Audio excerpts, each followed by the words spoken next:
안녕하십니까? 새생명 신의 여러분. 저희가 이제 고린도 전서를 지나서 오늘은 고린도 후서를 할 차례인데요. 고린도 전서에 발목 잡혔던 것을 기억하면서 이제는 성경을 좀 이렇게 속도를 내서 좀 보려고 합니다. 고린도 후서는 개요만 삭삭삭 중요한 것만 콕콕콕 집어서 오늘 하루에 짧게 콤팩트하게 마치고 여러분이 직접 읽으시기 위해서 딱 필요한 부분만 짚어드리려고 합니다. 먼저 고린도 후서를 보려면 고린도 전서하고 연결시켜서 생각을 해야겠죠? 자연스럽게. 예. 고린도 전서는 바울이 에베소에 있을 때 고린도 교회와 주고받은 편지들, 예, 고린도 교회로 보낸 편지들이었는데 고린도 전서에서 저희가 이제 마지막 부분에 보면 이렇게 되어 있습니다. 내가 너희한테 갈 거다. 요런 얘기 하잖아요. 그래서 내가 그런데 이제 그냥 갈 게 아니라 마게도니아를 지난 후에 너희에게 가서 겨울을 보낼 거다. 이게 바울의 계획이에요. 옛날에 그런 타이슨이었나요? 누가 그랬죠? 누구나 계획이 있다. 맞기 전까지는 뭐 이런 얘기 있지 않습니까? 예, 좀 죄송스럽지만 바울의 계획이 있었어요. 누구나 계획이 있죠. 그러나 이 계획대로 되리란 법은 없지 않습니까? 이 바울은 사실 이 계획을 많이 세웠는데 성경에 보면 계획대로 안 되는 경우가 굉장히 많아요. 자, 그렇다고 해서 뭐 계획이라는 걸 세우지 말자 이렇게 생각하시면 안 되고요. 이 계획 뭐 세우는 건 좋은 겁니다. 그러나 언제나 내 생각대로 안 될 수도 있다. 열어두는 자세도 필요하죠. 자, 바울의 계획은 그거였어요. 마케도니아로 간 다음에 거기서 이제 고린도 교회한테 바울이 고린도전서에서 막 혼냈지만 그럼에도 불구하고 고린도인들이 바울이 가면은 이제 다 회개하고 바울 선생님 저희가 정말 잘못했습니다. 이제는 저희가 돌이켰습니다 하고 바울을 맞아주는 거죠. 이런 그림을 그리고 있었던 거예요. 앞에 이제 그 4장에서도 고린도전서 4장에서도 분열의 문제 다루면서 맨 마지막 부분에 바울이 그러지 않습니까? 내가 니네한테 꼭 간다. 내가 갈 때 매들고 갈까? 정신 차리고 있어 막 이랬잖아요. 자, 그러니까 이제 고린도전서가 끝나고 나서 바울이 고린도에 갔겠죠. 자, 바울이 고린도에 갔을 겁니다. 그런데 그 바울의 고린도 방문 이후에 고린도 후서가 쓰여진다고 보는데, 자, 오늘 이제 두 가지 크게 기억하시면 돼요. 두 가지. 딱 제가 콕콕 집어서 두 개만 뽑아왔습니다. 고린도 후서를 읽을 때 여러분이 이해하셔야 되는 정황 두 가지. 첫 번째는요, 바울이 고린도 교회를 방문했다가 돌아온 상황입니다. 그리고 두 번째는 좀 이따 이야기하겠지만 두 번째 거는 고린도 후서 1장부터 9장까지 하고 10장부터 13장까지를 좀 나눠서 생각할 필요가 있어요. 자, 일단 요건 뒤에 말씀드리고요. 먼저 바울의 고린도 교회 방문, 요게 굉장히 중요합니다. 고린도 전서에서 바울이 고린도 교회를 매우 혼냈어요. 고린도 교인들은 기분이 좋았을까요? 나빴을까요? 물론 고린도 교인들이 다 똑같진 않았을 거예요. 걔 중에 회개한 사람도 있고, 걔 중에는 또 바울파라고 주장하는 사람들은 봐라 우리 바울 선생님이 이렇게 대단한 분인데 이런 말씀하셨다 니네 정신 차려라 라고 하면서 기고만장해진 바울파도 있을 것이고, 또 반대파에서는 막 이렇게 화나기도 했겠고요. 그런데 고린도 후서 2장에 보면 이렇게 나옵니다. 내가 다시는 너희에게 근심 중에 나아가지 않기로 결심했다라고 말해요. 자, 이 말 바꿔서 말해볼게요. 바울이 근심 중에 나간 적이 있다라는 거예요. 그러니까 바울이 고린도 전서를 써놓고 그때 에베소에 있었죠. 그리고 나서 에베소를 떠나서 고린도로 갔어요. 근데 그 고린도 방문이 근심 중에 간 방문이 됐어요. 그리고 바울의 원래 고린도 전서 16장에 나온 계획은 고린도에 갔다가 고린도에서 겨울 쭉 다 지내고 그리고 예루살렘 가는 거였는데 그게 깨지고 고린도에 방문 잠깐 들렀다가 마게도냐 쪽으로 다시 바울이 튀어나왔어. 다시 이렇게 튕겨져 나왔어요. 다시 바울이 고린도에서 나왔고 그리고 나서 바울이 마음에 큰 눌림과 걱정이 있어 많은 눈물로 너희에게 고린도 교회에게 편지를 썼어요. 그러니까 근심하게 한 자가 있었어요. 그러니까 바울이 고린도 교회에 갔을 때 바울하고 부딪힌 사람이 있었던 거예요. 고린도 교회의 리더십 중에 한 명이 바울을 막 이렇게 무시하면서 바울하고 부딪히게 되고요. 그 바울과의 충돌의 가장 큰 원인은 바울이 가는 곳마다 문제가 되는 것 중에 하나죠. 사도권 문제예요. 사도권 문제. 바울이 왜 사도냐? 누가 바울을 사도라고 그랬냐? 이런 문제가 이제 발생을 하죠. 그러면서 바울을 근심하게 바울하고 충돌한 자가 있었고, 그래서 바울은 고린도 교회에서 나와서 마음에 큰 눌림과 걱정을 가지고 많은 눈물의 편지를 썼다 합니다. 그러니까 고린도 후서 요 1장부터 시작되는 요 부분을 쓰기 전에 고린도전서와 고린도 후서 사이에 눈물의 편지라고 부르는 편지가 있었다는 거예요. 자, 그런데 지금 이 고린도 후서의 상황에서는 지금은 상황이 좋아졌어요. 보시면 이제 너희가 그를 용서해줘라. 그러면서 너희는 차라리 그를 용서하고 위로해라 그러고요. 바울도 고린도 후서 1장부터 보시면요. 고린도 후서는 이제 첫인사는 딱 짧아요. 기본만 딱 돼 있죠. 누가 보낸다, 누구에게 보낸다, 은혜와 평강이 있기를 바란다 하면서 찬송하리로다. 영광송이 시작되는데 이 영광송 부분에 잘 보세요. 계속 반복되는 표현이 뭐냐면요. 자비의 아버지이자 위로의 하나님. 우리를 위로하신 하나님. 위로로서 모든 환난 중에 있는 자들을 능히 위로하게 하신 하나님. 우리가 받는 위로도 그리스도로 말미암아 넘치고 너희도 위로와 구원을 받을 수 있고 우리가 위로를 받는 것에 너희도 위로를 받게 하니 위로가 너희 속에 역사하여 너희도 고난을 견디게 한다. 자 보세요. 고난 속의 위로를 받았다라고 표현해요. 바울이.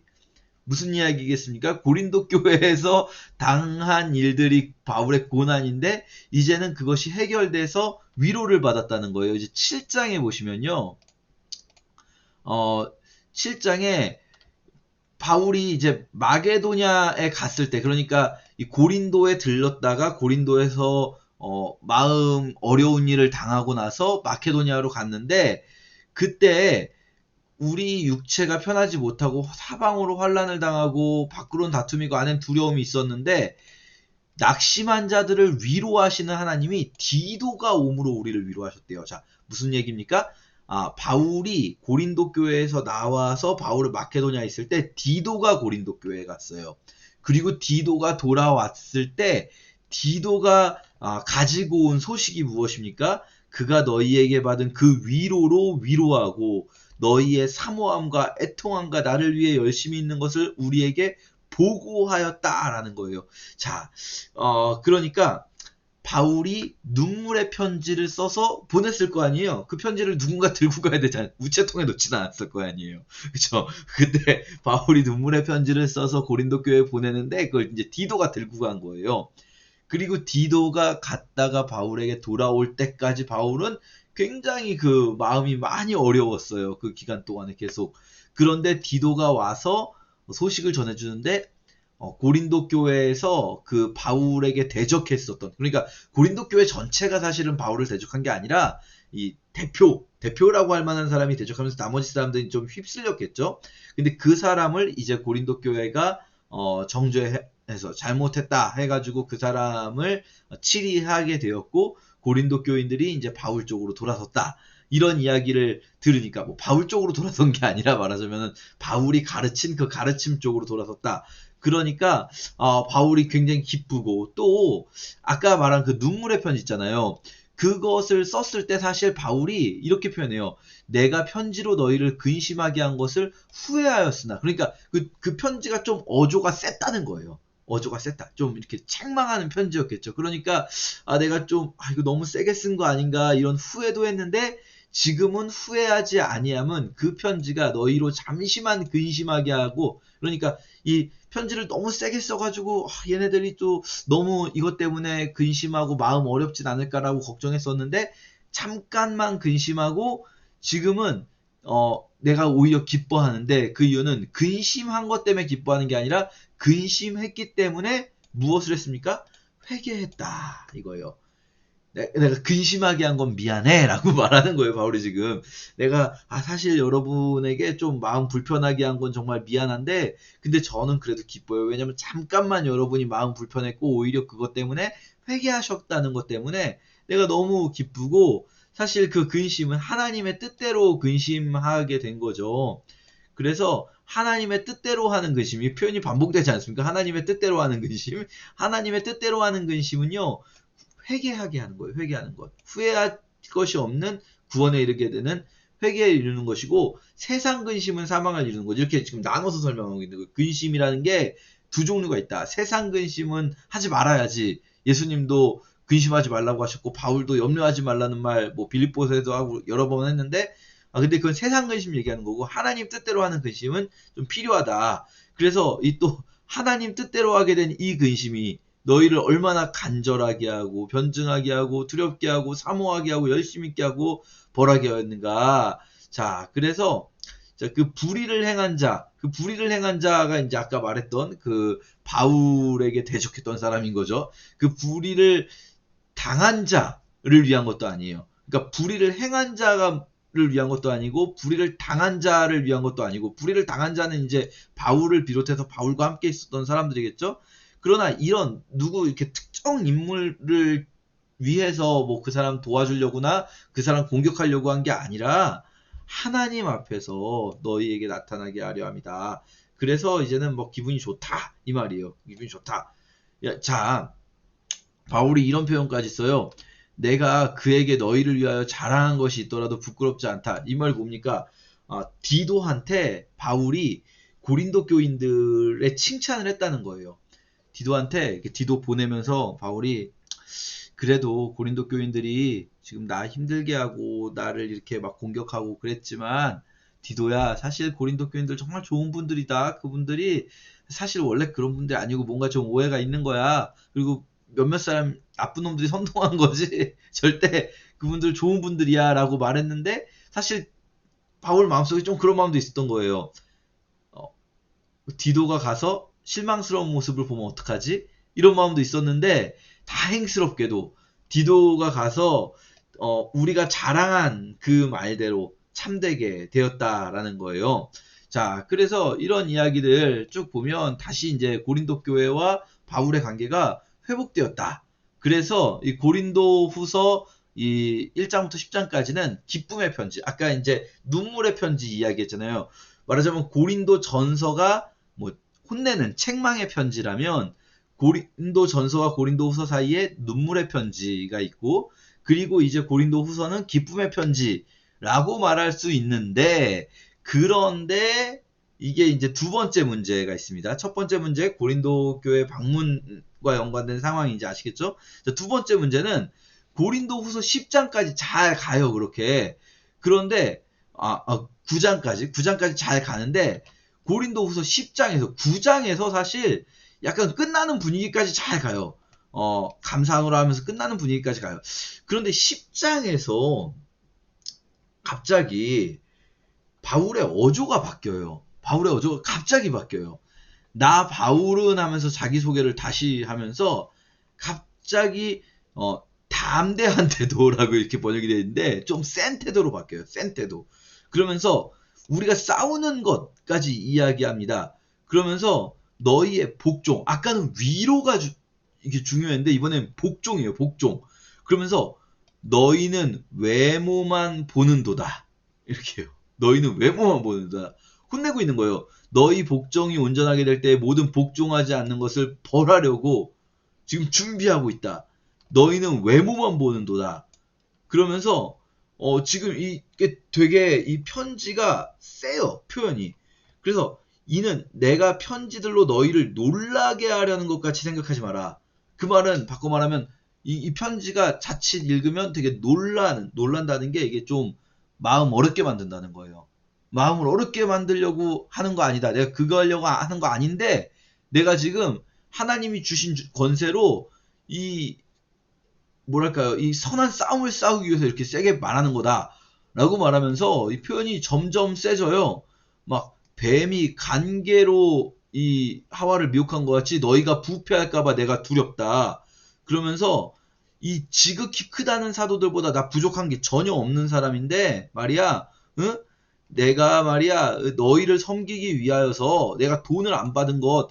자, 보세요. 이거 또 무슨 문제냐면 바울의 지금 사도권이 고린도 교회에서 공격을 받고 있다는 거예요. 근데 공격을 받는 이유 중에 하나가 뭐냐면, 되게 웃기는 게 바울이 고린도 전서에서 했던 얘기죠. 바울은 돈을 안 받았잖아요. 다른 사도들은 교회로부터 사례를 받고 생활했는데 바울은 사례를 안 받았어요. 왜냐면 이게 혹시라도 복음 전도에 누가 될까봐. 근데 그걸로 공격하는 거예요, 바울을.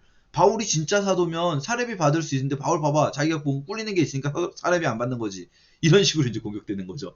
바울의 사도권은 사실 저희가 이제 지난 학기에 갈라디아서 얘기할 때도 했지만 공격의 그 주요 포인트가 될 만한 부분이 너무 많아요. 왜냐면 당시에 사도라는 게 예수님 살아계실 때에 예수님의 제자였던 사람들 중에서 뽑은 거고, 사도행전 1장 보면은 12명 사도 중에 한 자리 비니까 마띠아를 새로 뽑아가지고 12 채우잖아요.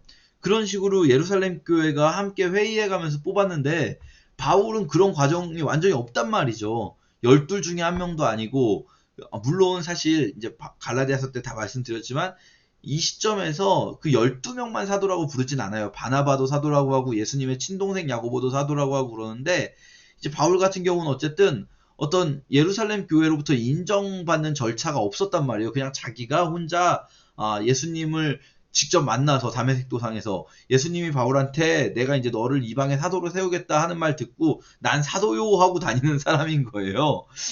그러니까 이 공격할 포인트가 너무 많죠, 사실.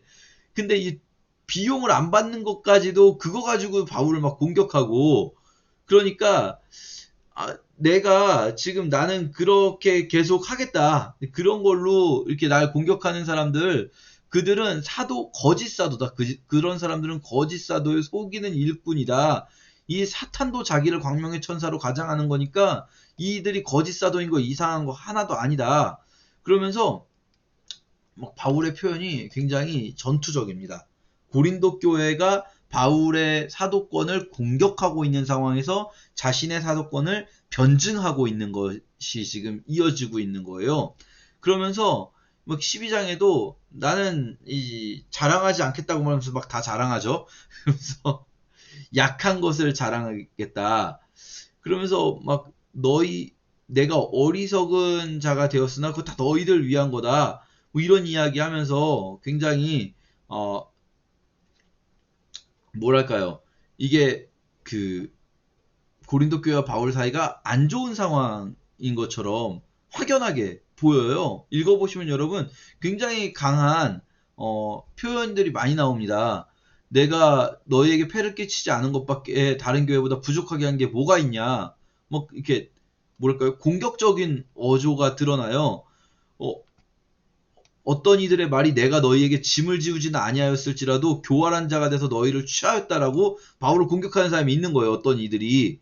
그러니까 돈은 안 받아도 너희를 속임수로 속여서 너희 마음을 얻으려고 한 거다. 그러면서 어떻게 속임수로 너희에게 이득을 취하려고 한다. 일단 대놓고는 아니어도.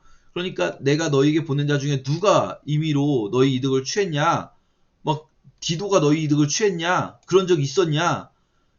너희는 이때까지 우리가 자기 변명을 하는 줄 생각하는구나. 자 보세요. 너희는 이때까지 우리가 자기 변명을 하는 줄 생각하는구나. 고린도 교인들이 바울이 변명한다라고 말하고 있다라고 바울이 생각한다는 거예요. 자, 제가 지금 무슨 말씀 드리는지 느낌 오십니까? 고린도전서 1장부터 9장까지 내용하고 10장부터 13장까지 내용이 너무 달라요. 너무 달라요, 이게.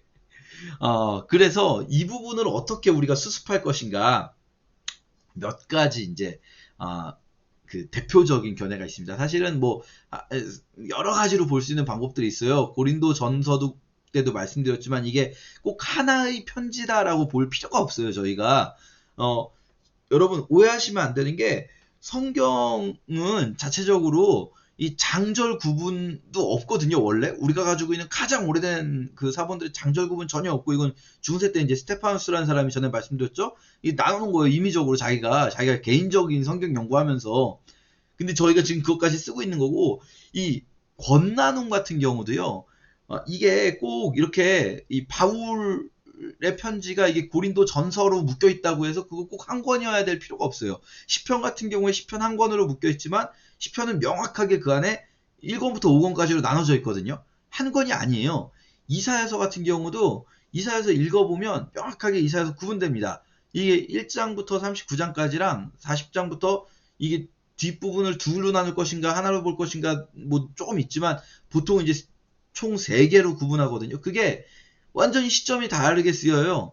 우리는 이사야서라고 제목이 붙어 있다고 생각하니까 이게 다 이사야가 써야 되고 그러니까 이사야 시대에만 있어야 된다고 생각하는데 그러면 해석이 안 돼요, 이게 본문이. 그러니까 이사야 서라고 붙인 건 후대의 이름을 붙인 거고 실제로 40장 이후엔 이사야라는 이름이 등장하지도 않아요. 그러니까 이게 1장부터 39장까지가 이사야, 우리가 알고 있는 그 선지자 이사야 시대의 글이고 40장부터는 이사야 시대보다 훨씬 후대의 일로 보아야 본문이 해석이 되거든요. 지금 이제 고린도 전서 후서도요.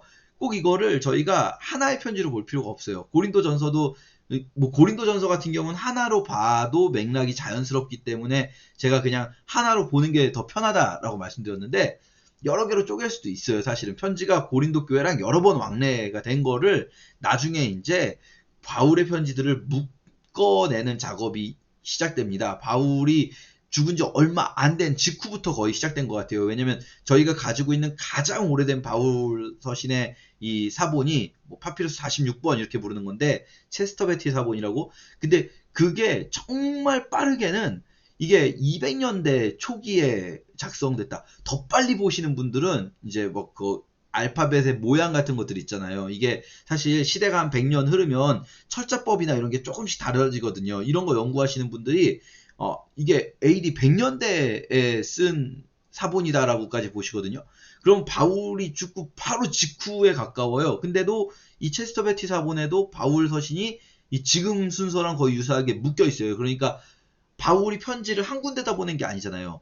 바울이 편지를 여러 군데 보냈거든요. 뭐 에베소, 로마, 빌립보, 데살로니가, 고린도 여러 군데 보냈는데 이 바울의 편지들을 누군가 수집해서 묶는 작업을 한 거예요. 보통 이제 그거를 이제 그 뭡니까 에베소에서 했다라고 봐요. 에베소 교회에서 그걸 진행했다라고 이제 학자들이 연구하는데 어쨌든 이 고린도 후서 넘어올게요. 다른 편지들은 고린도 전서는 사실은 막 쪼개서 연구하는 학자들도 있지만 그럴 필요는 없어요. 하나로 보는 게 더 깔끔하면 하나로 보는 게 좋습니다.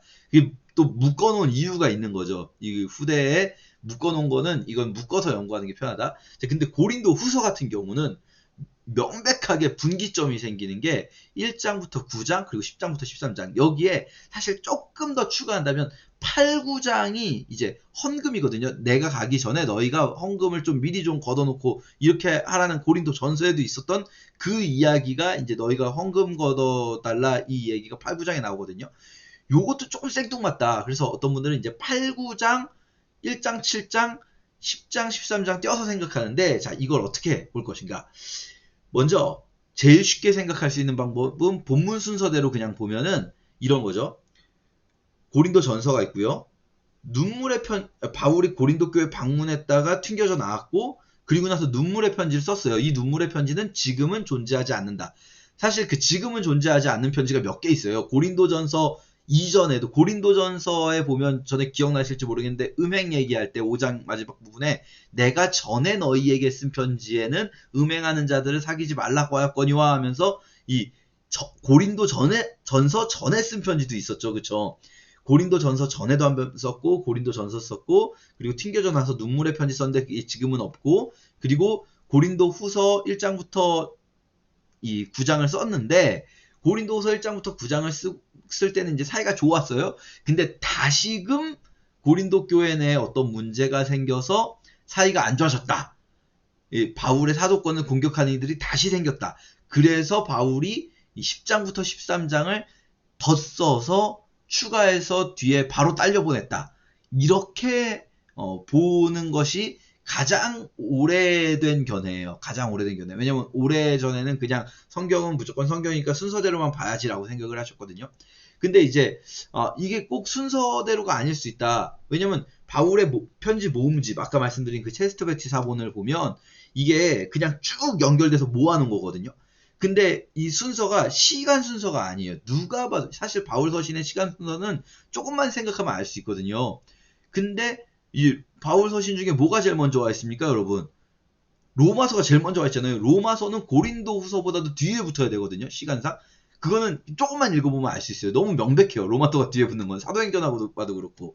근데도 로마서가 맨 앞에 있는 걸 보면 이거 시간 순서가 아니구나라는 걸 우리가 알 수 있어요.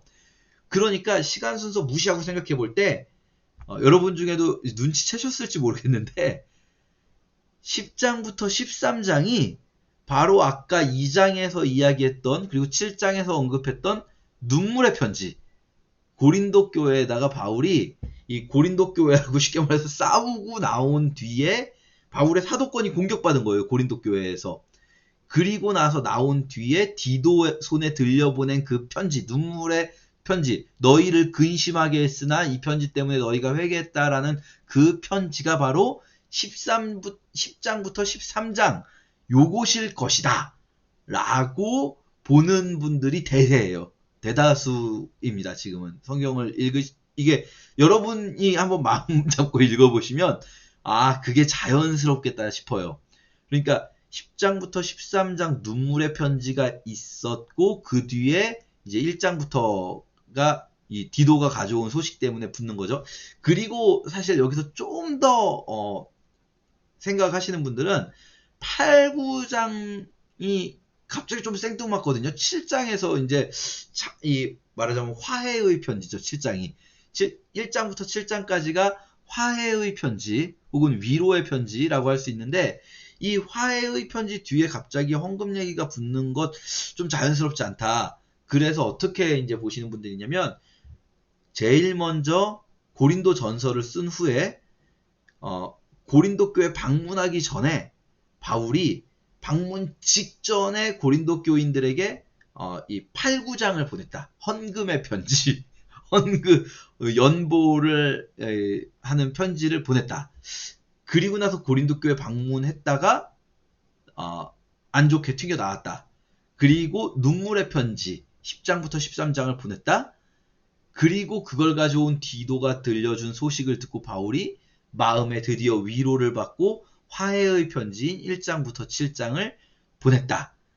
라고 이제 보시면 제일 뭐랄까요? 고린도 후서를 읽는데 이 깔끔하게 읽을 수 있습니다. 사실 틀릴 수도 있어요. 이건 추측이에요. 추측. 틀릴 수도 있어요. 근데 제가 여러 가지 사실은 이보다 훨씬 더 다양한 견해들이 있는데 여러 가지 견해들 중에서 제가 말씀드리는 견해는 전에도 한번 말씀드렸던 것 같은데 읽을 때 제일 쉬운 방법 소개해드립니다. 읽을 때 제일 쉬운 방법. 데살로니가 전후서 같은 경우도 제가 전서 읽고 그 다음에 후서 설명드렸지만 사실 어떤 분들은 후서가 먼저고 전서가 뒤다라고 보시는 분들도 있어요. 왜냐면 후서에서는 환란이 진행형으로 나오는데 전서에서는 환란이 끝난 것처럼 나오니까 이게 후서가 먼저일 것이다 막 이렇게 보시는 분들도 있는데 사실 그럼 좀 어려워요 읽기가.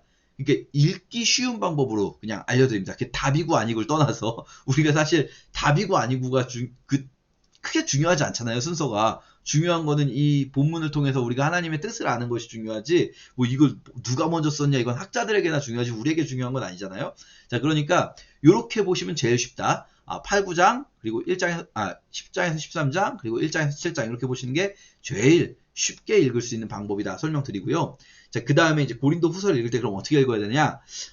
8, 9장은 이제 연보 문제. 연보에 대한 바울의 가르침, 또 우리도 이거 되게 직접적이지 않습니까? 헌금 문제는 저희에게도 이렇게 중요하고요. 그리고 이제 10장에서 13장을 읽을 때는 바울의 사도권 변증을 읽으면서 바울이 진짜 폭풍같이 답답해하거든요. 이 답답해하는 모습 속에서 바울이 자신의 직분을 어떻게 생각하고 있는가? 사도라는 것이 무엇인가? 직분이라는 것이 무엇인가? 우리도 교회에서 우리의 직분, 나 스스로를 나를 어떻게 자기 인식을 어떻게 해야 되는가 이런 것들을 많이 배울 수 있습니다. 고린도 후서는요 제가 개인적으로 느끼는 것도 그렇고 많은 분들이 동의하시는 부분인데 바울의 가장 뭐랄까요 감정선이 명확하게 드러나는 편지예요. 이 내용이 좀 논리적으로 전개가 자연스럽지 않고 부자연스러워요. 그래서 읽기에 쉬운 편지가 아니에요. 사실은 고린도전서는 읽기가 굉장히 쉬운데 고린도후서는 읽기가 쉽진 않습니다. 왜냐면 이 논리 전개는 좀 부자연스러운 부분들이 많아요. 그러다 보니까 이거를 다 쪼개려고 하시는 분들도 있고 근데 쪼갤 필요가 없이 이 논리 전개가 부자연스러운 건 바울의 감정 상태 때문이라고 보는 게 좋아요. 그리고 중간중간 이게 한 번에 쭉 쓴 편지 같지가 않아요. 한 번에 쭉 쓴 게 아니라 좀 화가 났는지 이렇게 좀 이렇게 한번 좀 쓰고 좀 이렇게 막 좀 이렇게 딴 것 좀 하다가 분노 좀 사귀고 그리고 또 쓰고 이런 것 같아요. 어쨌든 그러다 보니까 논리 전개는 약하지만 반면에 바울의 감정 확연하게 드러나요. 그러니까 우리가 그걸 보면서 이 바울이라는 분이 느꼈던 그 심정, 그리고 그걸로 뭐 우리도 답답해하자는 게 아니라 이 직분을 내가 어떻게 받아야 되는가, 직분이라는 것을 어떻게 이해해야 되는가, 또 나를 어떻게 이해해야 되는가, 그리스도 안에 나는 어떤 존재인가, 이런 것들을 좀 이해를 하는데 많이 도움이 되고요. 그리고 이제 1장부터 7장은 이 화해의 편지를 통해서 바울이 자기에게 그 뭐랄까요, 대적했던 사람에게 어떻게 교회가 치리와 동시에 용서하는 것. 제가 고린도전서 때 말씀드렸잖아요. 치리를 잃어버린 교회는 더 이상 교회가 아니에요. 사실은 많은 현대 교회들이 이 치리라는 말 좀 너무 어려운 표현인데, 이제 말하자면 징계를 잃어버렸습니다. 징계를 잃어버린 교회는 순수성을 유지할 수가 없어요. 근데 징계를 하면서 또한 용서해야 되잖아요. 그쵸? 그러니까 이 고린도후서 1장부터 7장은 징계와 용서를 바울이 함께 말하고 있는 편지예요. 굉장히 중요하죠. 그리고 그럼과 동시에 바울이 이제 자신의 사도권이 받아들여진 상태에서 다시 한번 사도로서 자신의 이야기를 하고, 그리고 바울이 전한 복음을 다시 한번 강하게 설명해요. 복음을. 왜냐하면 이 자신의 사도권이 받아들여진과 동시에 자기가 말했던 복음, 이거 갈라디아서 때 말씀드렸잖아요. 바울의 사도권 변증에서 바울이 제일 염려하는 건 뭐냐면, 내 사도권이 무너지면 자칫하면 내가 가르친 복음까지 무너지는 상황이기 때문에, 그 복음을 다시 한번 자세히 설명하는 부분들이 부분 나옵니다. 그래서 저희가 이렇게 고린도 후서 읽으시면 좋을 것 같습니다. 예, 감사합니다.